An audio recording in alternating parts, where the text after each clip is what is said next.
तो तुषार, इस बार विधानसभा का मानसून सत्र 21 तारीख से शुरू होने जा रहा है, जिसको लेकर क्या कुछ खास जानकारी आपके पास? किस तरह से मुद्दे उठाए जाएंगे तमाम विपक्षी पार्टियों द्वारा और सत्ता पक्ष की क्या कुछ खास तैयारियां?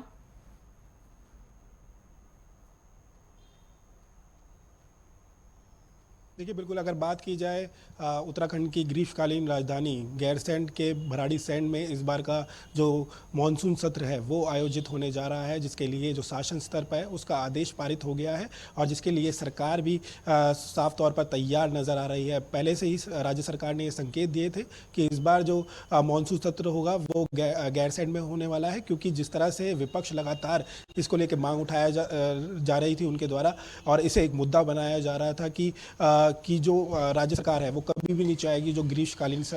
जो राजधानी है वहाँ पर जो विधानसभा सत्र होना चाहिए, आयोजित होना चाहिए। तो ऐसे में कहा जा सकता है कि जो सरकार है वो भी अब ग्रीष्मकालीन जो राजधानी है गैरसैंण के लिए काफ़ी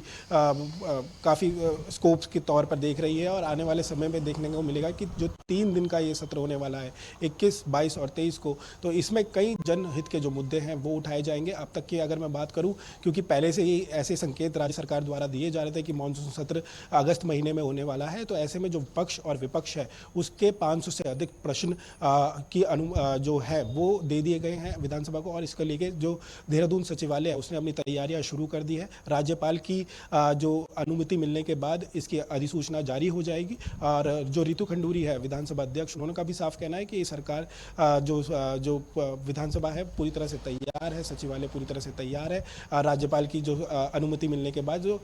जो अधिसूचना है इसकी वो जारी कर दी जाएगी। फिलहाल विपक्ष की बात की जाए तो विपक्ष का ये कहना है कि काफ़ी कम दिन रहने वाले हैं, 3 दिन, 500 से अधिक प्रश्न हैं। ऐसे में जो जनहित के मुद्दे हैं वो इसमें उठाए नहीं जा सकते, जो इसका समय अत्यधिक बढ़ाना चाहिए, क्योंकि जिस तरह से हमने देखा कि विपक्ष इस बार केदारनाथ को लेकर और साथ साथ जिस तरह से हमने देखा कि जो आपदा वाली पूरी प्रदेश में स्थिति है, ऐसे में इन मुद्दों को उठाने की कोशिश की जाएगी और केदारनाथ में जिस तरह से सोना चोरी हुई है, जो आरोप विपक्ष लगातार लगा रहा है, तो ऐसे में उस मुद्दे को भी उठाने की कोशिश की जाएगी। और दिल्ली में जिस तरह से केदारनाथ धाम को लेकर जिस तरह का पूरा विपक्ष ने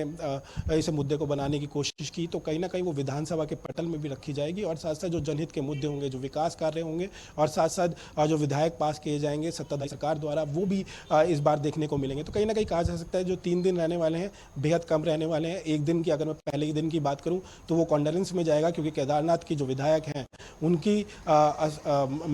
मृत्यु हो गई थी, निधन हो गया था, जिसके कारण पहला दिन होगा वो कॉन्डोलेंस के लिए जाएगा, श्रद्धांजलि के लिए जाएगा और 2 दिन बचेंगे जिसमें जो जनहित के मुद्दे होंगे वो उठाने की कोशिश की जाएगी सत्ताधारी और विपक्ष दल द्वारा। जी बिल्कुल तुषार, तो क्या लगता है कि विपक्ष के द्वारा जो मुद्दे उठाए जाएंगे उसके लिए सत्ता पक्ष अपने आप को किस तरह से अभी तैयार कर रहा है?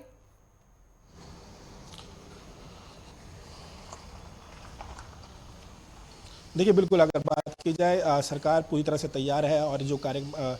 जो लगातार जो कैबिनेट मंत्री हैं या फिर जो मंत्री हैं तमाम जिनको जिम्मेदारी दी गई है, तो कहीं ना कहीं कहा जा सकता है वो अपने जो प्रश्न दिए गए हैं उसकी तैयारी अभी शुरू कर दी गई है और कहीं ना कहीं केदारनाथ का जो मामला है वो इसमें अत्यधिक रहने वाला है, क्योंकि जिस तरह से दिल्ली में केदारनाथ धाम बनने जा रहा है उसके नाम पे, ट्रस्ट के नाम पे, जिस तरह से अभी दिनों जो कैबिनेट में पास हुआ है कि अब भी कोई भी जो धाम, जो उत्तराखंड के जितने भी प्रसिद्ध मंदिर है उसके नाम से कोई भी मंदिर के जो ट्रस्ट है वो नहीं बन सकता, तो ये विधेयक लाया जाएगा और इसको लेकर जो बहस है वो विधानसभा में देखने को मिलेगी कि किस तरह से जो ट्रस्ट है और उसके नाम पे दिल्ली में मंदिर बनाया गया और उसके बाद जो राजनीति है वो चली गई। तो ऐसे में जो बीती कैबिनेट की बैठक हुई उसमें मुख्यमंत्री पुष्कर सिंह धामी द्वारा ये फैसला लिया गया कि हम ऐसा विधेयक लाएंगे जिससे जो उत्तराखंड के प्रसिद्ध मंदिर है जिसमें 4 धाम भी है उसके नाम से कोई भी मंदिर नहीं बन सकता और साथ साथ ऐसे नाम से कोई भी ट्रस्ट नहीं बनाया जाएगा। तो ऐसे में कहा जा सकता है ये चर्चा का विषय बनने वाला है और इसके लिए एक जो कमेटी है वो बनाई गई थी और वो लगातार कार्य कर रही है। माना जा रहा है कि विधानसभा से पहले ही ये जो संस्तुति है या फिर उसका ड्राफ्ट है वो मुख्यमंत्री को सौंप दिया जाएगा और ये चर्चा का विषय इस बार विधानसभा सत्र में रहने वाला है। तो कहीं ना कहीं मानसून सत्र काफ़ी हंगामेदार रहने वाला है। विपक्ष के जो सवाल है वो सत्ताधारी को घेरने की कोशिश करेंगे और सत्ताधारी सरकार इसके लिए पूर्ण रूप से तैयार नजर आ रही है। जी